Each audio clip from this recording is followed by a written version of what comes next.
The ballroom of Ashworth House blazed with candlelight, but Eleanor Vance felt only the cold press of humiliation against her skin. She stood near the refreshment table, her gloved fingers wrapped around a crystal cup of lukewarm lemonade, watching as the Duke of Ashworth, tall, dark-haired, impossibly composed, led Lady Cecily Hertford onto the floor for the second time that evening.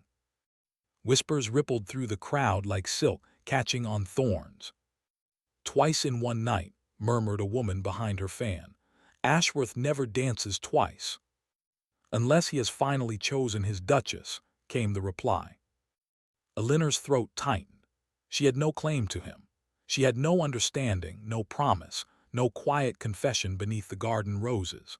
All she had was 3 years of stolen glances across crowded rooms, of standing at the edge of his world while he remained perfectly, devastatingly beyond her reach. Her family's estate bordered Ashworth lands, and she had spent her girlhood watching him ride past her father's orchards like a figure from a story she was never meant to enter. She was the daughter of a baronet, respectable but hardly grand. Her dresses were well made but never quite in fashion. She played the pianoforte passably, danced well enough, and could converse on all the proper subjects. But she had never learned how to make a duke look at her the way he looked at Lady Cecily now. The music swelled, and Eleanor watched his hand settle at Lady Cecily's waist with a familiarity that made something inside her splinter. He leaned down, only slightly, and said something that made Lady Cecily laugh, her blonde ringlets trembling against her bare shoulders. "Miss Vance." The voice came from beside her, and Eleanor turned to find Lord Nathaniel Grey offering a thin smile. He was a baron's son with kind eyes and a reputation for drinking too much at winter parties. He had been attentive to her all evening, and she had been grateful, though she could not name the color of his eyes without looking. "You are standing alone," he observed. "I am observing the dance." "So is half of London." He paused, following her gaze. "Ashworth has made his intentions clear, it seems." Eleanor forced her lips into a composed line. "The Duke's intentions are his own affair." "Then you do not mind." "I have no reason to mind." Lord Grey tilted his head, studying her with a sympathy that felt worse than mockery. "I ask because I had hoped to secure the next set with you, Miss Vance, if you are not otherwise engaged." She should have accepted. A dance with a pleasant man was better than standing here, a silent witness to her own slow erasure.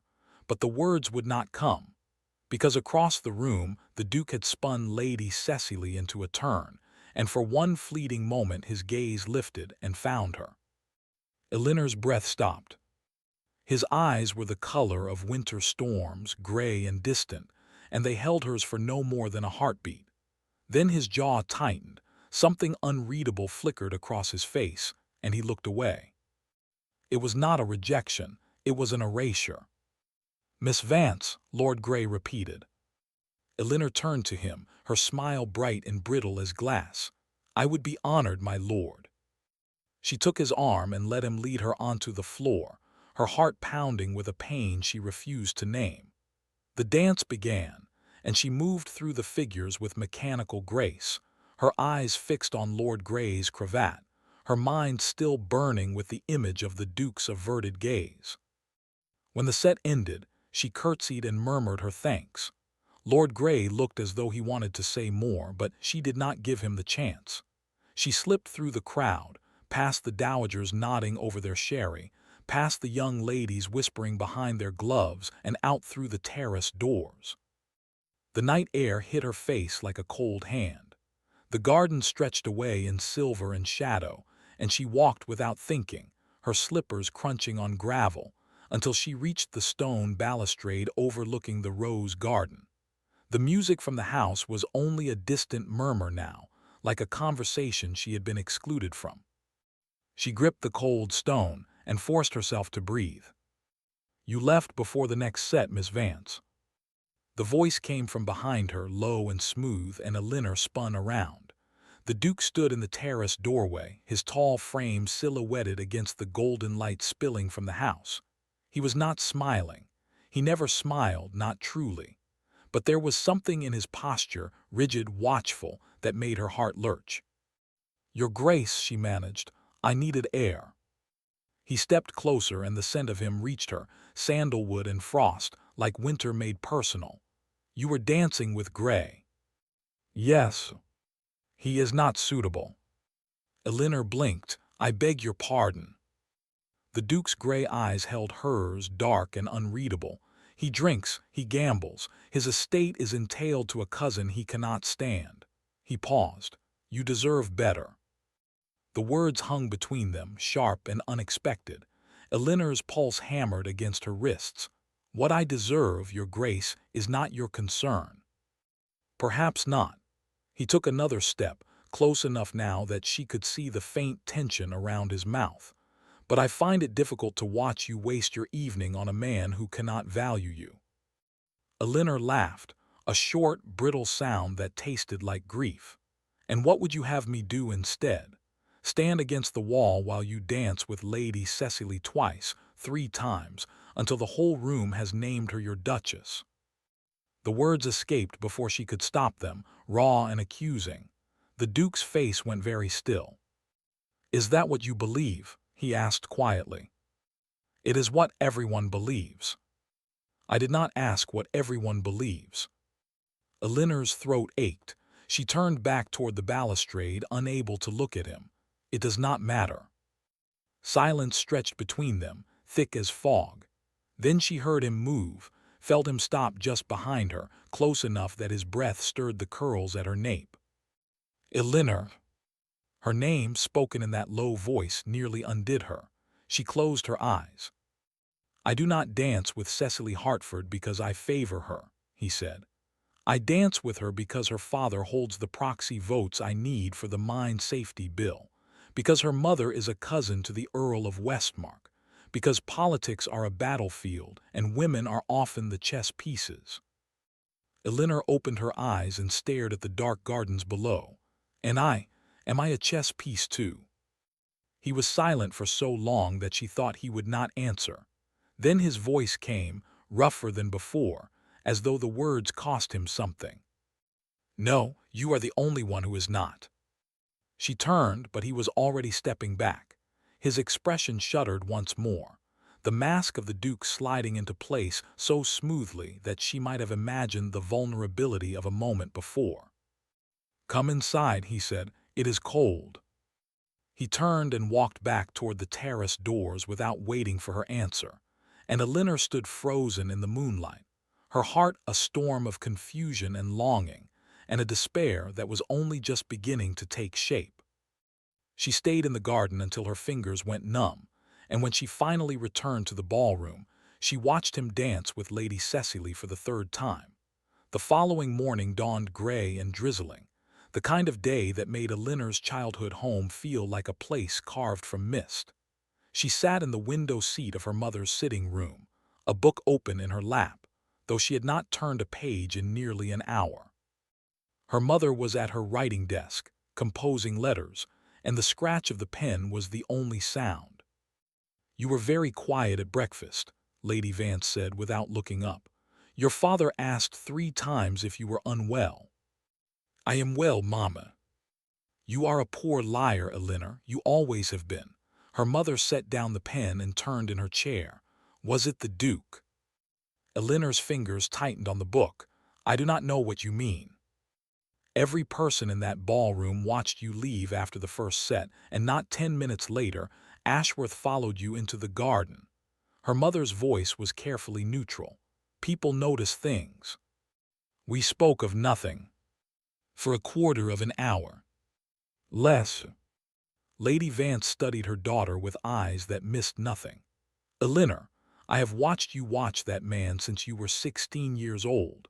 I have seen you turn down perfectly good offers because your heart was set on a man who has never once called at this house."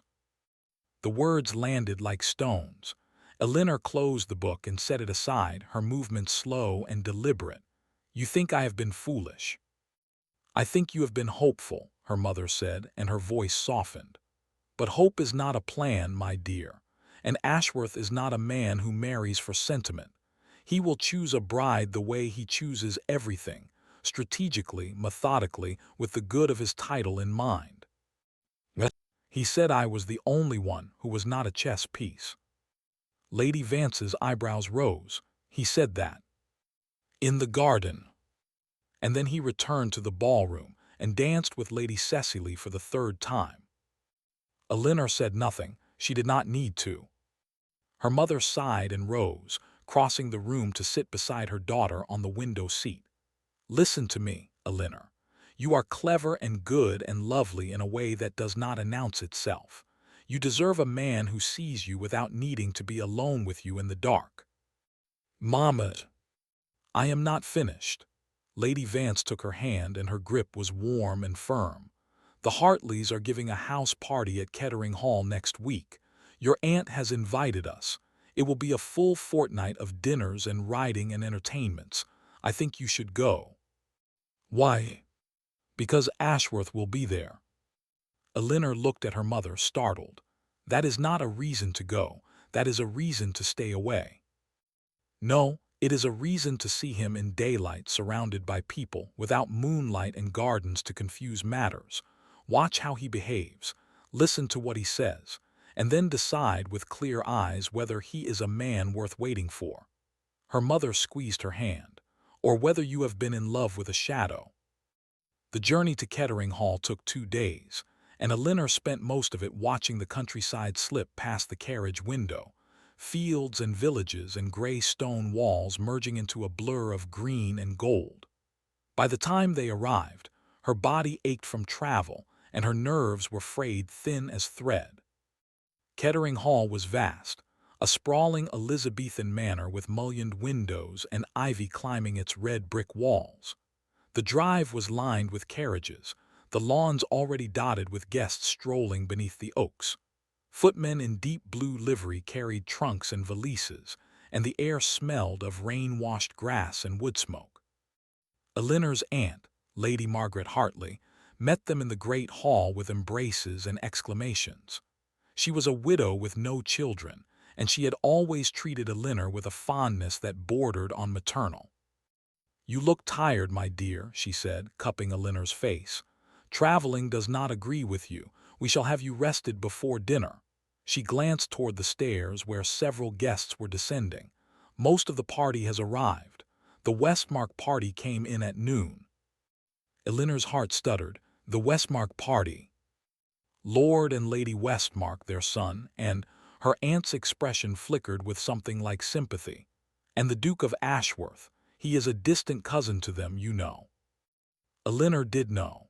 She knew everything there was to know about the Duke's connections and habits and the cold precision of his public manner. She had spent 3 years learning him the way scholars learn dead languages, painstakingly, ardently, without practical use. I shall rest before dinner, she said, forcing a smile. The ride has made me dull. She climbed the stairs with her mother, but at the landing she paused and looked down into the great hall. The front door stood open, and through it she could see the sweep of the drive, the line of horses, the servants hurrying with luggage. And then she saw him. He was on horseback, not in a carriage, and he was riding up the long drive with a groom trailing behind. His dark coat was open at the throat, his hair wind-blown, and he rode with the effortless authority of a man who had been born to command everything he surveyed. Even from a distance, even in the gray light of afternoon, he was impossible to look away from. Elinor stood frozen at the top of the stairs, her hand on the banister, watching him dismount. He said something to the groom, handed over the reins, and then turned toward the house. He looked up. Their eyes met through the open doorway across the length of the great hall, and Elinor felt the air leave her body. He did not smile. He did not nod. But he looked at her, really looked, with an intensity that made the distance between them feel like nothing at all. Then a footman stepped into her line of sight, and the moment broke.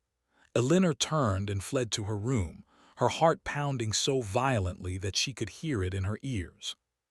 She spent the next 2 hours lying on her bed, staring at the canopy, trying to remember how to breathe. Dinner that evening was a study in controlled suffering. Elinor was seated between a talkative squire who smelled of pipe smoke and a young vicar who seemed genuinely afraid of women. The Duke was placed at the far end of the table beside Lady Westmark, and he did not look at Elinor once. Not once. She told herself it did not matter. She ate her soup and smiled at the squire and asked the vicar about his parish, all while her mother's words echoed in her head. Watch how he behaves. He behaved like a man who did not know she existed. After dinner, the ladies withdrew to the drawing-room while the men lingered over port. Elinor found a seat near the fire and tried to lose herself in a copy of La Belle Assemblée, but the fashion plates blurred before her eyes. Miss Vance. She looked up. Lady Cecily Hartford was standing before her, golden-haired and serene, dressed in pale pink silk that made her look like a rose petal. "Lady Cecily," Elinor said, rising, "what a pleasure. I did not have the chance to speak with you at Ashworth House." Lady Cecily settled into the chair beside her with practiced ease. "You left the ball early." "I was unwell." "What a shame." Lady Cecily's smile was sweet and perfectly calculated. "The Duke was concerned. He asked me if I had seen you leave." Elinor's stomach flipped. "Did he?" He is observant, is he not? It is one of his gifts." Lady Cecily leaned closer, lowering her voice. "I confess I have wondered about his interest in you. You are neighbors, I believe. Our estates share a boundary." "How charming! It must be convenient having such an illustrious neighbor." Lady Cecily's eyes glittered with something beneath the sweetness. "I suppose one grows accustomed to him, to his intensity." Elinor kept her face smooth. "The Duke is an admirable man." "Oh, more than admirable." Lady Cecily's smile deepened. "You know, my father expects an announcement before the end of the season. He has spoken with Ashworth at length. I believe they are very near an understanding." The words struck like a blade, clean and precise. Elinor felt the blood drain from her face, but she did not allow her smile to waver. "Then I congratulate you," she said. "The Duke will be fortunate in his choice." Lady Cecily laughed softly. "You are very gracious, Miss Vance. I do hope we shall be friends." She rose, smoothing her skirts. "If you will excuse me, I promised Lady Hartley I would play for the company." She drifted away toward the pianoforte, and Elinor sat very still, her hands folded in her lap, her heart a hollow drum. So it was done, or nearly done. The Duke would marry Cecily Hartford, and Elinor would return to her father's orchards and her mother's quiet questions, and she would learn to forget the way he had said her name in the garden. She would learn. She had no choice. The house party unfolded like a slow, elaborate dance, and Elinor moved through it with a smile fixed to her face like porcelain. She rode out with the morning parties, allowed the squire to hand her into boats on the lake, played cards with the elderly dowagers, and laughed at the vicar's nervous jokes. She was, by all accounts, perfectly pleasant. Inside she was unraveling. The Duke was everywhere and nowhere. He appeared at breakfast, dark and composed, exchanging remarks about land prices and parliamentary deadlocks. He rode in the afternoons, sometimes alone, sometimes with Lord Westmark and the other gentlemen. He spoke to Elinor only in passing, cool, courteous, maddeningly formal. And every evening he sat beside Lady Cecily at dinner. On the fourth night, Elinor excused herself from the drawing-room after tea and escaped into the corridor. The house was quiet, the servants having retired to the lower floors, and her slippers made no sound on the polished wood as she wandered toward the library. She had always found libraries soothing, the smell of old paper, the weight of centuries pressing gently on the air. She pushed open the door and stepped inside, and then stopped. He was there. The Duke stood before one of the tall windows, his back to her, a book open in his hand. The room was lit only by the fire and a single lamp, and the shadows fell around him like drapery. "Forgive me," Elinor said quickly. "I did not know anyone was here." He turned. His expression shifted, surprise, then something else, something that made her heart lurch against her ribs. "Miss Vance," he closed the book, "you are not disturbing me. I should return to the drawing room." "Why?" The question stopped her. "Because we are unchaperoned. What? And yet you have managed to be alone with me before without scandal." He set the book aside and took a step toward her. "Stay. I have wanted to speak with you." Eleanor's pulse hammered. "You have had 4 days to speak with me. 4 days of being watched by every guest in this house." He stopped a few feet away, his gray eyes intent on her face. "Do you think I have not wanted to? I think you have been very occupied with Lady Cecily." Something flickered across his face, frustration or guilt or something rawer. "Cecily Hartford is not my choice. I told you, her father. Her father expects an announcement before the end of the season." Eleanor's voice was harder than she intended. "She told me herself. She said you are very near and understanding." The Duke went still. "She said that." She had no reason to lie. She had every reason. His voice was low and sharp.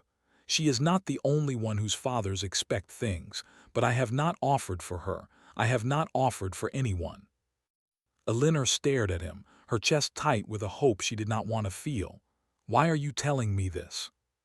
"Because I cannot bear the way you look at me." He took another step, close enough now that she could see the pulse beating in his throat. "As though I have already hurt you beyond repair." "Haven't you?" The words hung between them, raw and honest. The Duke's jaw tightened, and for a long moment he said nothing. "I never meant to," he said finally, and his voice was rough. "Eleanor, I never meant to make you feel unseen." "But you do not see me." Her own voice broke on the words. "You see a neighbor, a girl from the next estate, a dance partner when no one more suitable is available. You see everyone else in this house, every day, and you pass me like a stranger." He reached out then, and his fingers closed around her wrist, not hard, but firmly enough to stop her from retreating. His touch was warm through her sleeve, and the shock of it silenced her. "Is that what you believe?" he asked. "That I do not see you?" "It is what you have shown me." "Then I have been a coward." He lifted her wrist not to his lips but to his chest, pressing her hand against his heart. She could feel it beating, fast, too fast, like a man running toward something he feared. "I see you constantly. I see you at every ball, every party, every dinner, even when you are not there. I see you in the gardens of your father's estate when I ride past. I see you in my library at midnight, standing exactly where you are now." His voice dropped. "I see you everywhere. And it terrifies me." Eleanor could not breathe. "Why?" "Because I have spent my life building walls, and you have never once needed to climb them." He released her hand, stepping back as though the contact burned him. "You are the only person who has ever made me want to tear them down." The fire crackled in the silence. Somewhere in the distance, a clock chimed the hour. "What are you saying?" Eleanor whispered.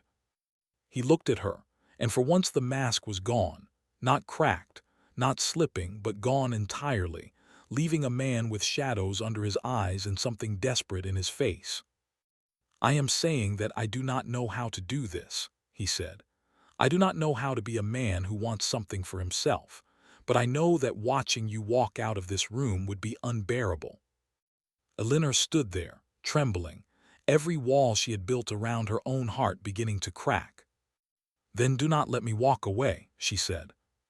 He closed the distance between them in 2 strides, and his hands came up to frame her face, and for one blinding moment she thought he would kiss her.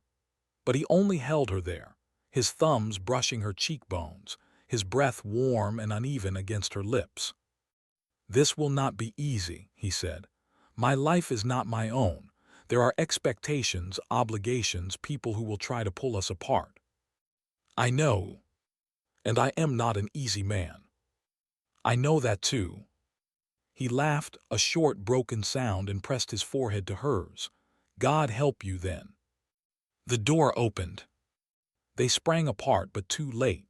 Lady Cecily stood in the doorway, her face illuminated by the lamp she carried, her expression one of frozen shock. Behind her, Lady Hartley's face was a mask of scandalized disbelief. "Well," Lady Cecily said softly, "this is unexpected." Eleanor's blood turned to ice. Part 4. The silence lasted only a moment, but it stretched like eternity. Lady Hartley recovered first. She stepped into the library, her expression shifting from shock to careful composure. "Cecily, perhaps you would be so good as to return to the drawing room. I will speak with my niece." Lady Cecily did not move. Her gaze flicked from the Duke to Eleanor, and something cold and calculating passed through her eyes. "Of course, Lady Hartley, I am sure there is a perfectly innocent explanation." There was not. There could not be. Eleanor stood with her back straight and her hands shaking at her sides, aware of every inch of the room, the fire's glow, the scattered books, the Duke standing motionless beside her, his face set like stone.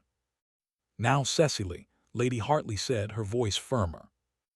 Lady Cecily curtsied, a slow, deliberate gesture, and then glided away down the corridor. Her footsteps faded, leaving the three of them alone with the weight of what had been witnessed. "Your Grace," Lady Hartley's voice was cool, "I trust you understand the position in which my niece has been placed." The Duke inclined his head. "I do." "Then you will understand that I must ask you to leave this house at first light." Eleanor's stomach dropped. "Aunt Margaret, please, nothing happened. We were only talking." In a darkened library, unchaperoned, with his hands on your face, Lady Hartley's gaze was merciless. "Do not insult my intelligence, Eleanor. I have been married. I know what I saw." The Duke stepped forward. "Lady Hartley, if I may speak with Sir Robert in the morning, I am prepared to do whatever is necessary to protect Miss Vance's reputation." "Are you indeed?" Lady Hartley studied him for a long moment. "That is a serious statement, Your Grace, one you may come to regret." "I have never regretted anything less." The words landed like a struck match. Eleanor's breath caught and she looked at him, at the hard line of his jaw, the steady gray of his eyes, and she understood. He was going to offer for her. Not because he wanted to, or not only because he wanted to, but because honor demanded it, because they had been seen, because the only way to save her reputation was to make her his duchess. The realization hit her like cold water. "No," she said. Both of them turned to her. "Eleanor," her aunt began, but Eleanor shook her head. "No," she repeated, and her voice was stronger than she expected. "I will not be married because of a scandal. I will not be someone's obligation." "You would prefer ruin?" Lady Hartley demanded. "I would prefer to be chosen." Eleanor looked at the Duke, and there were tears burning behind her eyes, but she refused to let them fall. "I would prefer to be loved." The Duke's face shifted, something raw and painful moving beneath the surface. "Eleanor, you do not understand." "Then help me understand." Her voice cracked. "Tell me what you want, not what honor requires, not what duty demands. Tell me what you want." He opened his mouth, then closed it. The silence stretched, and Eleanor felt her heart breaking into smaller and smaller pieces. "I see," she whispered, "you do not know." "I know that I cannot leave you unprotected," he said. "That is not the same as wanting me." "It is not the same as not wanting you either." His voice rose, rough with frustration. "I have spent my entire life being the Duke of Ashworth, every decision, every choice made for the title, the estate, the name. And then you come along and make me feel like a man instead of a title, and I do not know what to do with that. I do not know how to want something without strategy, without calculation. But I do know this." He stepped closer, his eyes burning. "If I leave this house tomorrow, I will spend every day thinking of you.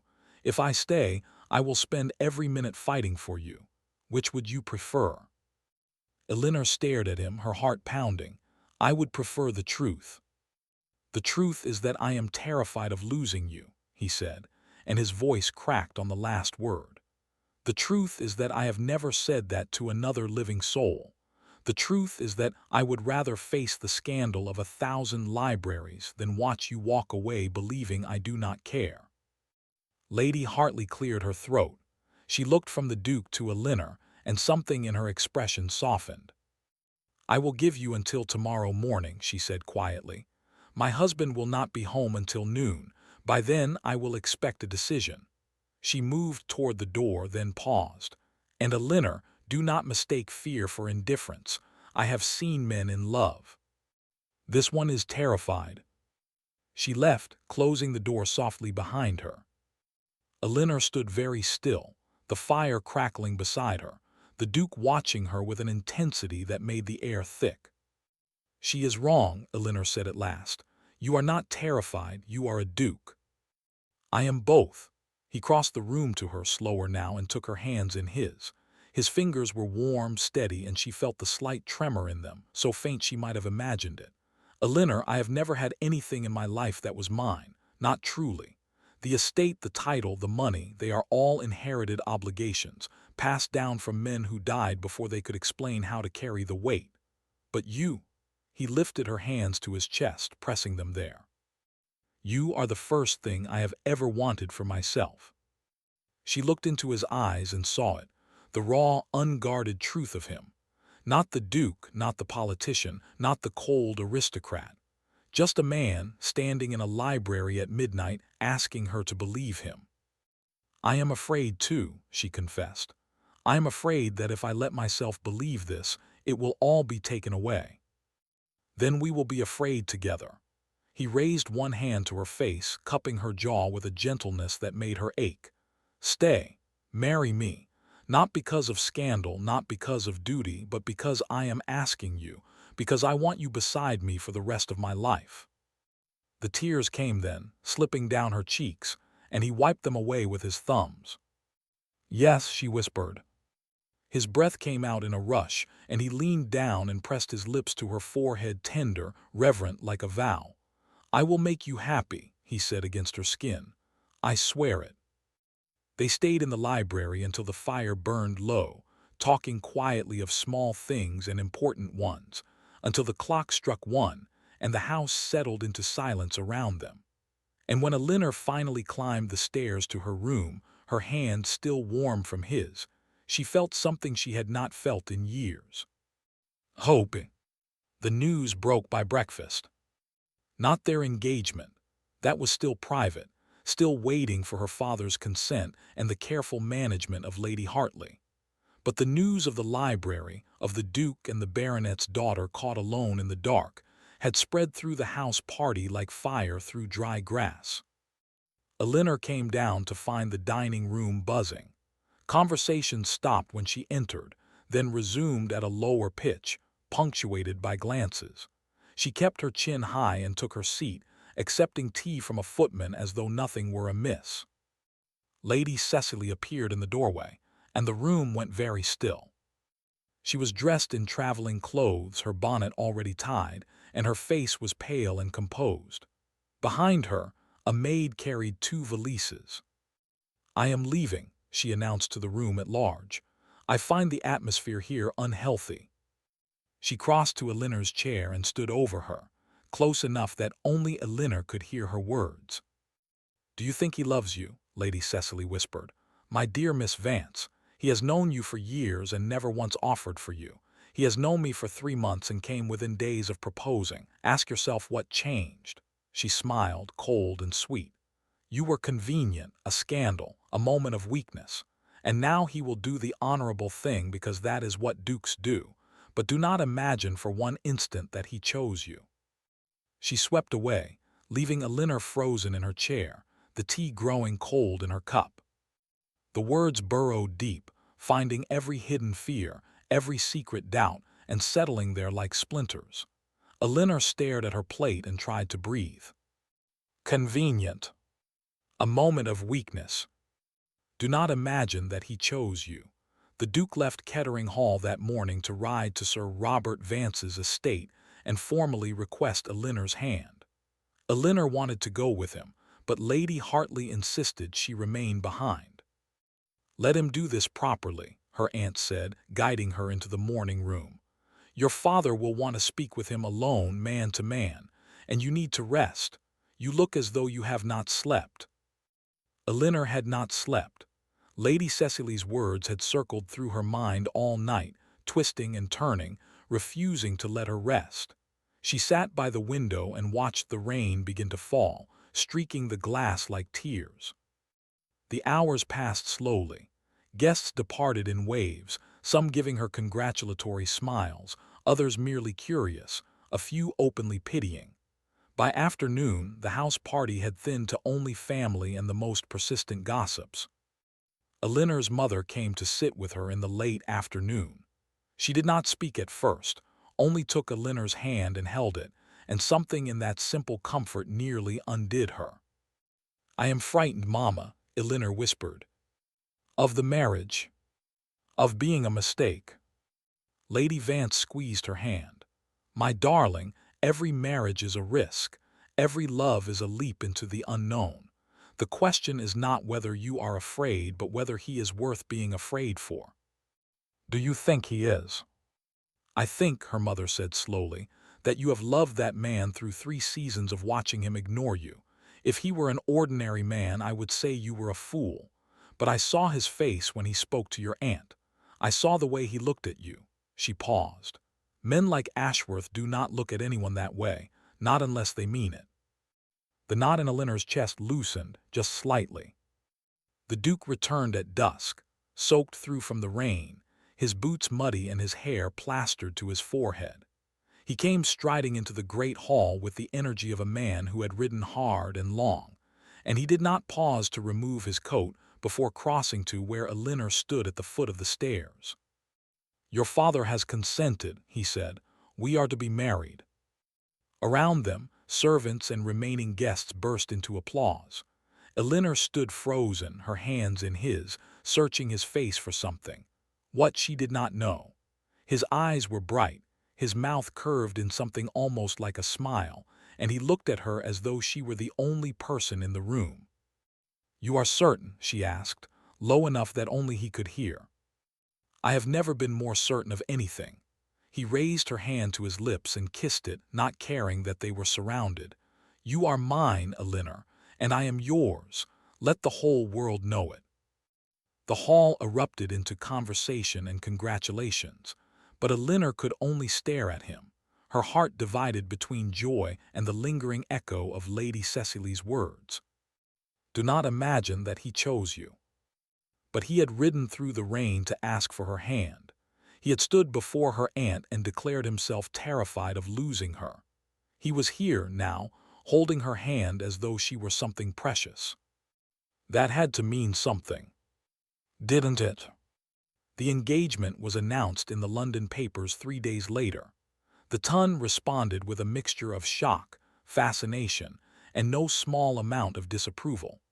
The Duke of Ashworth, they whispered, had thrown himself away on a baronet's daughter with no fortune and no connections to speak of. The whispers reached Elinor through letters and calls, through the pitying glances of neighbors and the barely concealed sneers of young ladies who had once ignored her entirely. She bore it as gracefully as she could, smiling through dinners and teas, answering questions about the wedding with composure she did not feel. The Duke wrote to her every day. His letters were formal but warm, full of estate business and parliamentary frustrations and, occasionally, small confessions of missing her. She read them in the garden, hidden among the roses, and tried to memorize every word. But she could not shake the feeling that something was wrong. He had not visited since the engagement. His letters arrived punctually, but they were brief, and they spoke more of duty than of love. When she mentioned visiting Ashworth House, he discouraged it, citing renovations and estate matters. When she asked about the wedding date, he was vague. "He is busy," her mother said. "Estates do not run themselves. Give him time." Elinor gave him time. She gave him 2 weeks, then 3. And then, on a gray morning in late autumn, a letter arrived that made her blood run cold. "My dear Elinor, I write with difficult news. Matters have arisen that require my full attention and will prevent me from traveling to Hertfordshire for the foreseeable future. I must ask for your patience and understanding. I will write when I am able. Yours, Ashworth. She read it 3 times, searching for some hidden meaning, some explanation for the coldness of the words. There was none. It was a letter from a stranger, from a man who had already begun to withdraw. The next week brought no further letters, nor the week after. Rumors began to circulate of the Duke's financial troubles, of political scandals, of Lady Cecily Hertford being seen at Ashworth House, visiting the Dowager Duchess. Elinor stopped leaving the house. She stopped answering letters.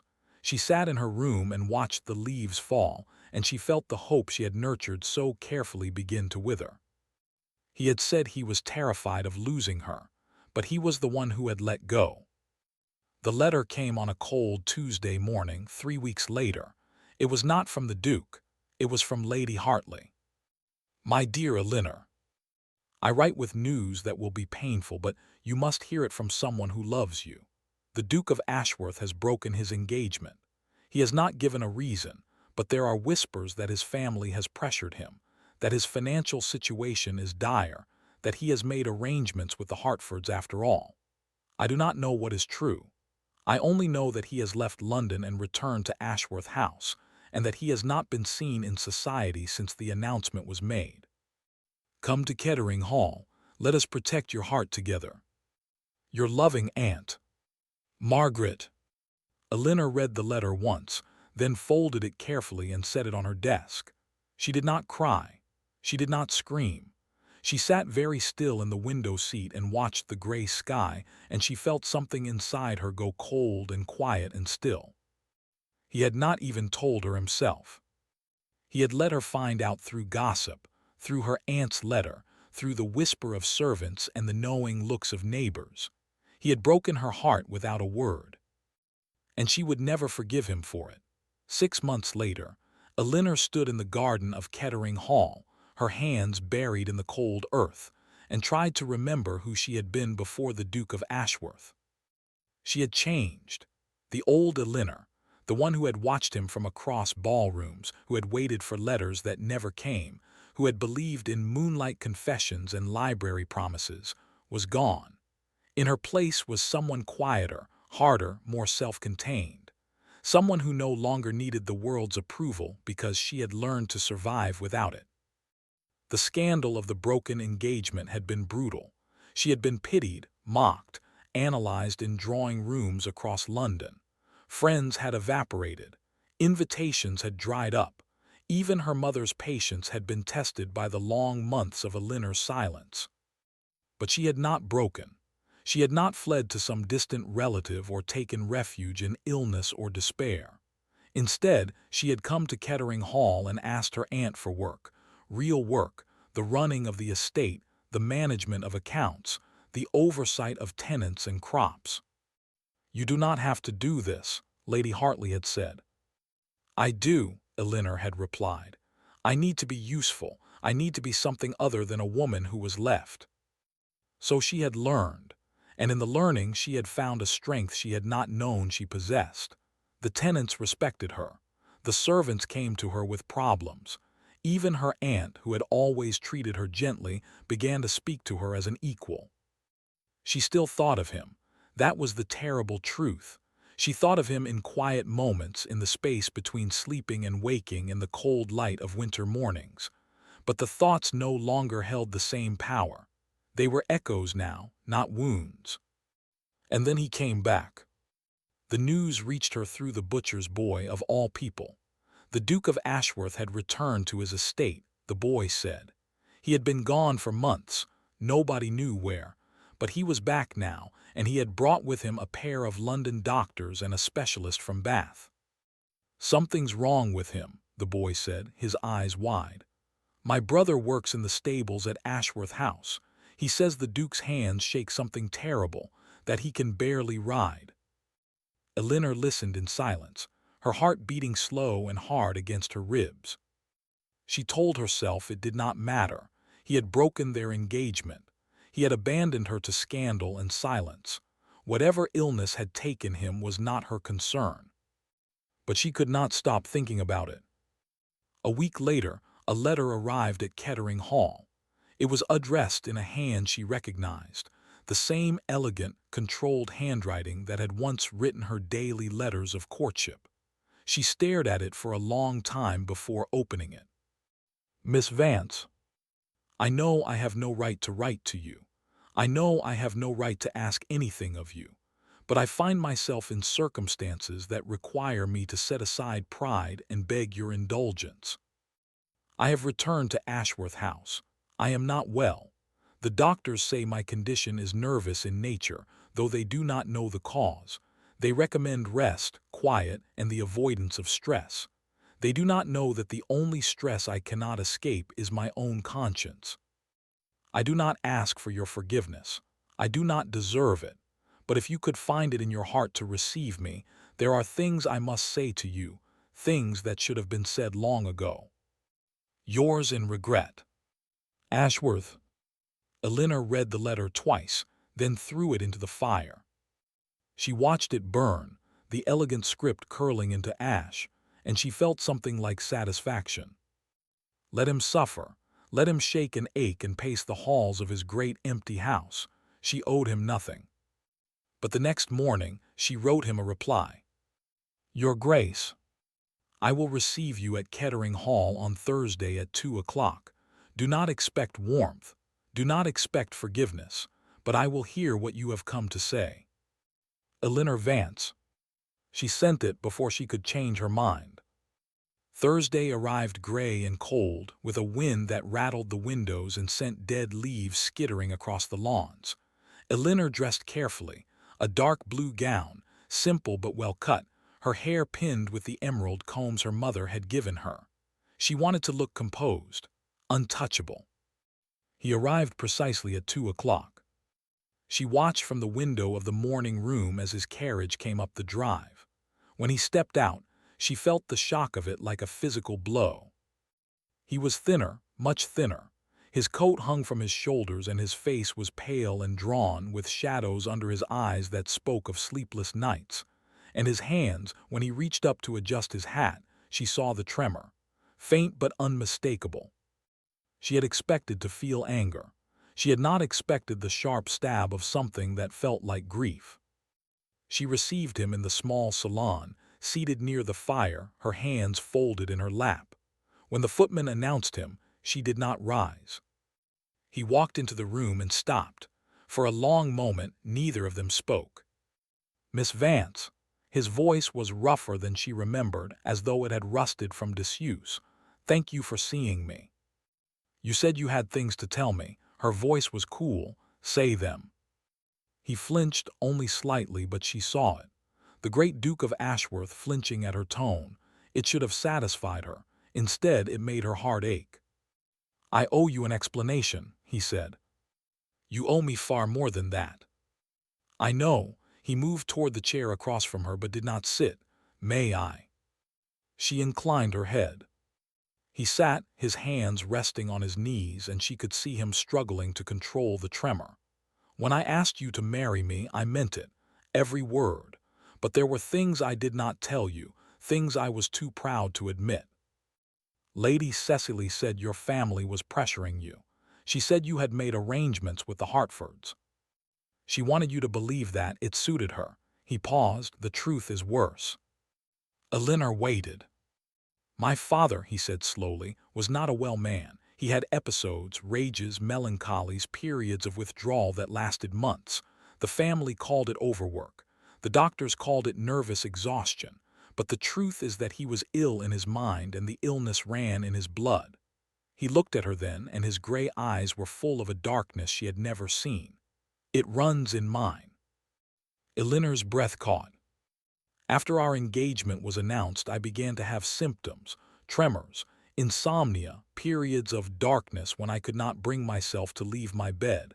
I convinced myself it was stress, exhaustion, the pressures of the estate. But then I remembered my father, and I knew. His voice cracked. I knew what was happening to me. So you ended the engagement. I ended it because I could not bear to watch you be destroyed by my ruin." He leaned forward, his face anguished. "Do you understand?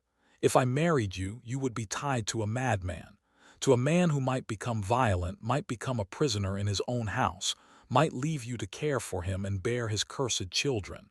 I could not do that to you. I could not sentence you to a life of misery." Elinor stared at him, her mind reeling. "You thought you were protecting me. I thought I was saving you. And so you let me find out through gossip, through my aunt's letter, through the whispers of people who did not know you, who thought you had simply cast me aside for someone richer." Her voice rose, sharp and shaking. "You let me believe I was worthless to you. I know," his voice was barely a whisper, "I know what I did, and I have hated myself for it every day since. You should have told me. You should have trusted me with the truth." I was terrified. He stood, packing to the window, his back to her. "I was terrified that if I told you, you would insist on staying, that you would sacrifice yourself for me, and I would let you because I am weak, because I wanted you so badly I could not think straight. And then you would be trapped, and one day you would look at me the way my mother looked at my father, with fear, with resentment, with the slow death of every affection she had ever felt." He turned to face her, and his eyes were bright with unshed tears. "I could not bear that. I would rather have you hate me than watch you learn to fear me." The silence stretched between them, heavy and painful. Elinor stood slowly, her legs unsteady. She crossed the room to him, stopping a few feet away, close enough to see the tears he was fighting to hold back. "I did hate you," she said quietly. "I hated you for leaving me, for not telling me yourself, for making me feel like a fool." He flinched, but she kept going. "But I understand now," she said. "I understand why you did it. It was wrong and it was cruel, but it was not unkind. You were trying to protect me in the only way you knew how." He stared at her, his face open and raw. "Can you forgive me?" "I do not know." She looked at him, at the trembling of his hands, at the shadows under his eyes, and she felt her heart cracking again, but differently now. Not with pain, with something softer. "But I am willing to try." The tears spilled over then, tracking down his face, and he made no move to wipe them away. "Elinor," he whispered, "I do not deserve this." "No," she agreed, and a small, sad smile touched her lips. "But I am not doing it because you deserve it. I am doing it because I love you. Against all reason, against all sense, I love you.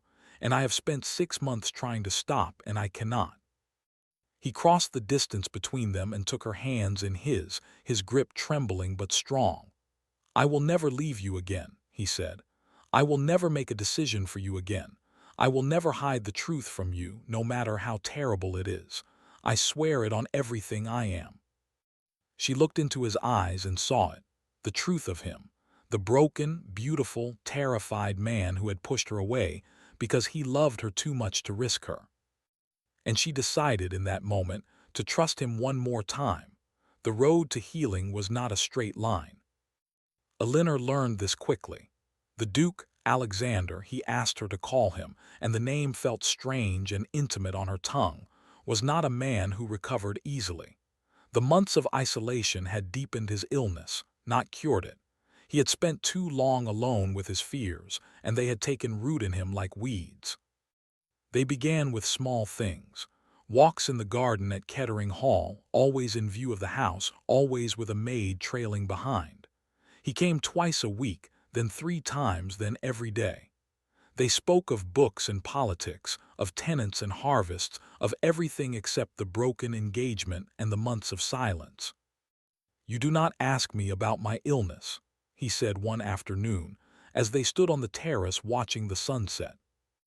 "I do not need to," Elinor said. "I can see you struggling. I can see the good days and the bad days. I do not need you to explain them to me." He looked at her, and something in his face softened. "You are the only person who has ever made me feel less ashamed."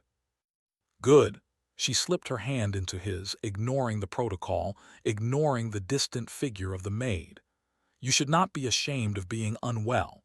It is not a moral failing." The world does not see it that way. Then the world is wrong. He laughed, a real laugh, the first she had heard from him in months, and the sound was so unexpectedly warm that it made her heart lift. But there were bad days, too. She arrived at Ashworth House one morning to find him still in bed, his face turned to the wall, his hands shaking so violently that he could not hold a cup. The servants hovered in the corridor, their faces worried. "Leave us," Elinor said, and they went. She sat on the edge of the bed and did not speak. She simply took his hand, carefully so as not to startle him, and held it. He did not look at her, but his fingers closed around hers, and they sat like that for an hour until the tremors subsided and the darkness began to lift. "I am sorry," he whispered. "Do not apologize to me for being ill," she said. "I will not hear it. You should not have to see this. I love you, that means I stay." He turned his head on the pillow, and his eyes were red-rimmed and exhausted. "How can you love this?" "Because it is part of you," she said simply. "And I love all of you, the strong parts and the broken parts, the parts that terrify you and the parts that make you kind. I am not going anywhere, Alexander. I am not your mother. I am not the ton.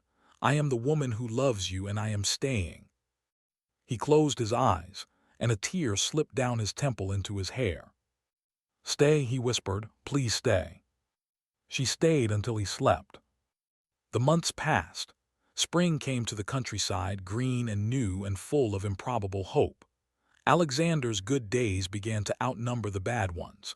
He ate more, slept better, rode again, at first for short distances, then longer, until one morning he appeared at Kettering Hall on horseback, his face flushed with exertion and something that looked like pride.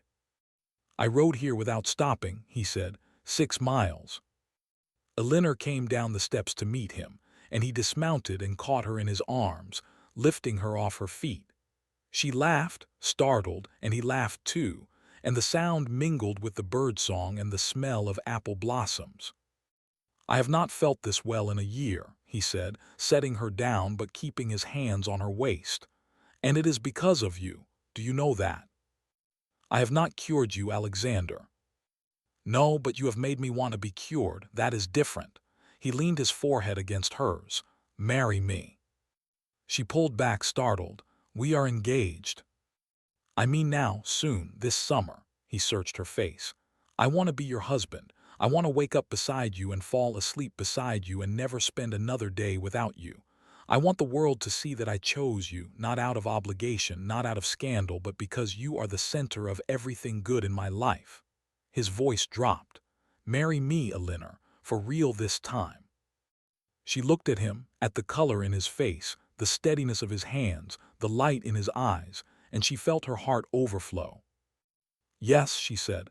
"Yes, Alexander, I will marry you." He kissed her then, right there in the drive, in full view of the house and the servants and the scandalized footmen, and she did not care. She kissed him back, her hands in his hair, and the world fell away. The wedding was small and private, held in the village church at the edge of the Ashworth estate. Only family attended: Lady Hartley, Elinor's parents, a few close friends, and the few tenants who had loved Alexander since his boyhood. The ton was not invited. Neither was Lady Cecily Hartford. Elinor walked down the aisle in a gown of ivory silk, her mother's lace veil covering her face. At the altar, Alexander took her hand, and his grip was steady. "I, Alexander, take thee, Elinor, to be my wedded wife, to have and to hold from this day forward, for better, for worse, for richer, for poorer, in sickness and in health, to love and to cherish, till death us do part." His voice did not waver. Elinor spoke her vows through tears, and when he lifted her veil, she saw that his eyes were wet too. They were married in the spring, with apple blossoms drifting past the church windows like snow. The first year was not easy. Alexander still had dark days, and Elinor learned to recognize the signs: the withdrawal, the silence, the trembling that started in his hands and spread. She learned to sit with him in the darkness, to hold him without demanding he speak, to wait until the fog lifted. But she also learned to live her own life. She managed the estate with a competence that surprised everyone, including herself. She wrote letters, made decisions, attended village meetings, and slowly, steadily, became a duchess in more than name. Alexander watched her transformation with something like wonder. "You have become formidable," he said one evening, as she reviewed accounts at the desk in his study. "I was always formidable," she replied without looking up. "You just did not notice because you were too busy being noble." He laughed, and the sound was free and easy, and she knew, finally completely, that he was going to be all right. The night he told her the full truth about his father came much later, in the quiet of their bedroom, with the fire burning low. "He used to scream," Alexander said, his voice low and steady, "at my mother, at the servants, at me, and then he would weep for hours and beg our forgiveness, and we forgave him every time because we did not know what else to do." He paused. "I was so afraid of becoming him, so afraid that I would hurt you the way he hurt us." Elinor turned to face him in the darkness. "But you are not him," she said. "You have never hurt me, not the way he hurt your mother." "I hurt you when I left." "That was different. That was you trying to protect me. It was wrong, but it was not cruel." She reached out and touched his face, tracing the line of his jaw.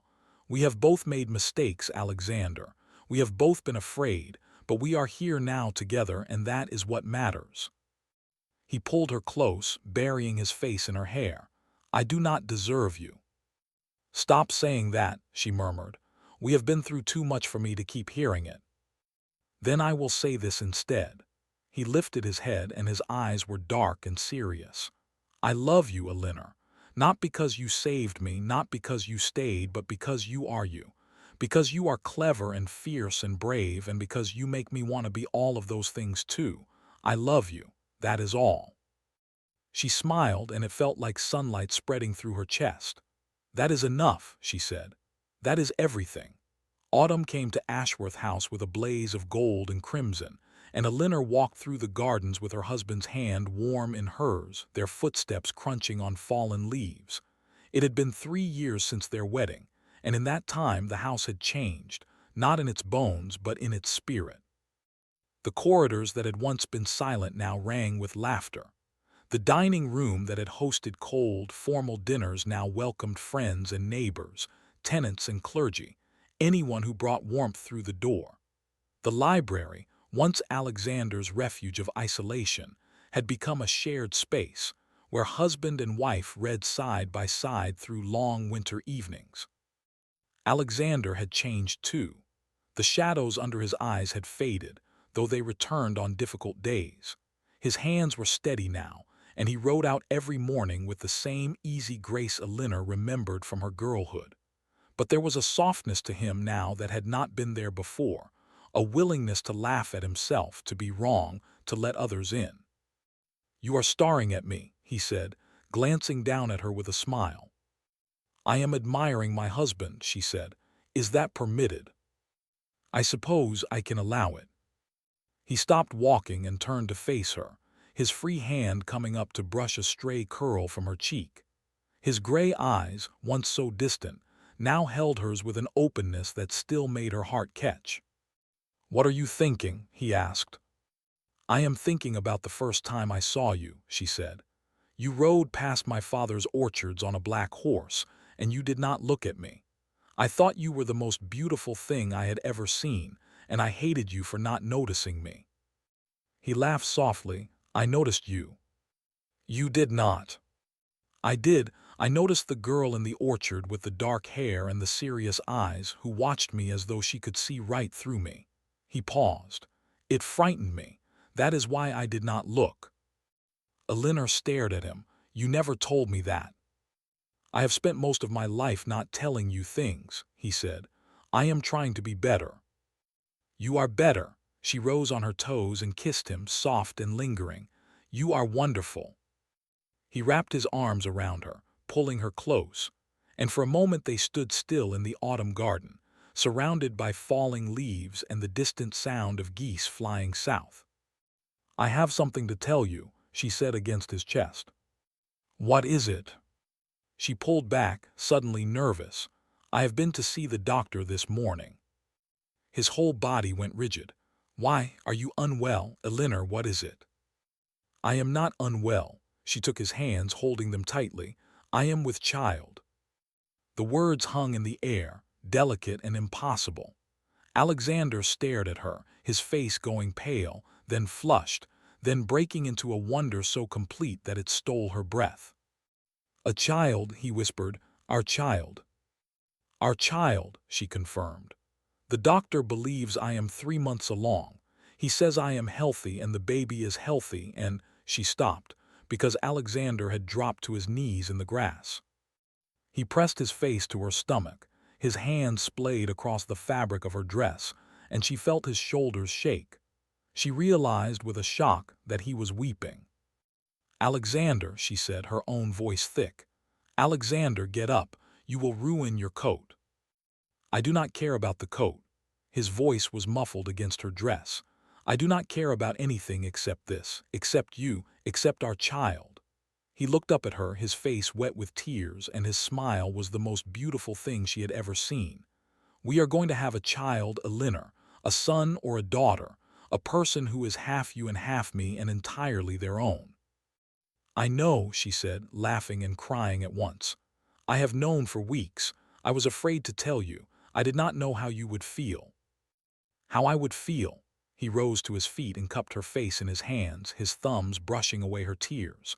I feel like the luckiest man in England. I feel like every dark day I have ever lived through was worth it because it brought me here to you, to this moment. He kissed her forehead, then her nose, then her lips. I love you, Elinor. I love you and I love this child, and I will spend the rest of my life proving it to both of you. She laughed through her tears. You do not have to prove anything. You have already given me everything. Not everything, he said, and his eyes were bright with joy and promise. Not yet. There is still so much more to come.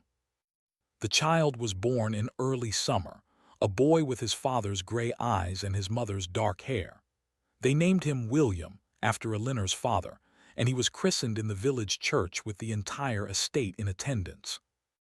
Alexander held his son for the first time with trembling hands, but this trembling was not from illness. It was from awe. He stared down at the tiny face, the perfect fingers, the soft down of dark hair, and he felt a love so vast and terrifying that he thought his heart might burst. He is so small, he whispered. He will grow, Elinor said, smiling from the bed. She was exhausted but radiant, her hair loose around her shoulders, her face soft with joy. He is perfect. Alexander looked at her, and his eyes were full of something she had not seen before, a peace, a completeness, a sense that all the broken pieces of his life had finally, miraculously clicked into place. You are perfect. I am sweaty and tired, she said, laughing. You are the most beautiful woman in the world, he said, and he meant it with every fiber of his being.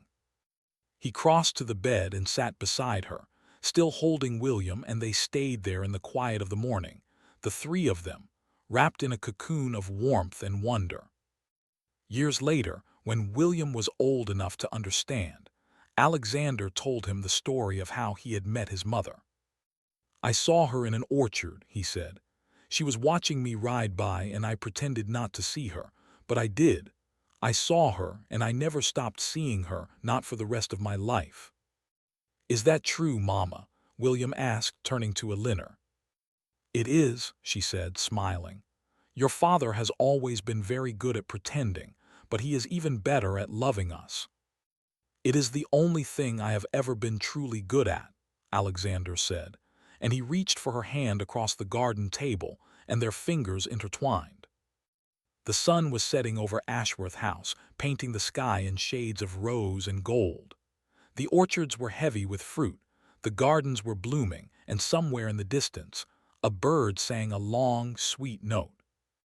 Elinor looked at her husband, at the gray in his hair, the lines around his eyes, the steadiness of his hands, and she felt a gratitude so deep it had no words. She had been a girl who watched from the edges, who had loved a man from a distance, who had been broken and rebuilt and broken again. She had walked through scandal and silence and the long, dark night of his illness. And she had come out the other side, not unscathed but whole. He had spent years searching for her, even when she was right in front of him. And now, at last, he had found her. Or perhaps they had found each other. Either way, she thought, as the stars began to appear in the darkening sky, it was enough. It was everything.